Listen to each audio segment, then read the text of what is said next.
Enclosed in this envelope, you would have received a SIM card from the Verizon network. This SIM card is to be connected to your PAX A920 wireless point-of-sale terminal. When you open the envelope for the SIM card, it will come out in a sleeve.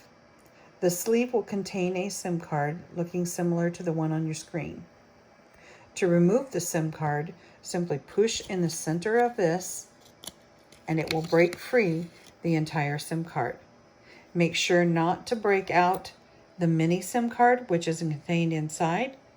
Instead, you want the entire SIM card with a notch out of the corner in the upper right-hand corner. This is your Verizon SIM card that you will be inserting inside your point-of-sale terminal. Take your PAX device and turn it over. On the back side of the PAX device, you will see that there is a slide bar down at the bottom. Slide the bar to the right, and when you do so, it will disconnect the back of the terminal. Simply remove the battery by lifting up on it and pulling it out, setting it aside. In the back of your point-of-sale terminal, you currently have a SIM card that is inserted in the slot to the left. That is your AT&T SIM card and should resemble this with a set of numbers going across the top.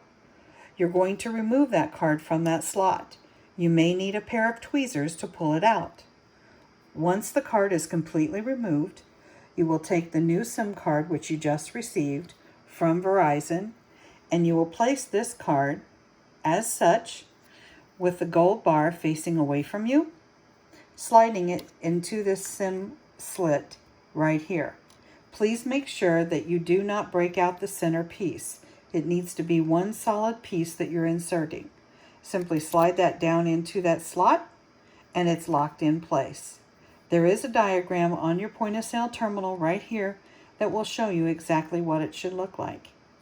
Once the card is in place, take your battery and simply lay it at an angle, slide it back up into the compartment, and push down, making it snap. The arrow should be facing up and toward the back of the terminal when you insert the battery.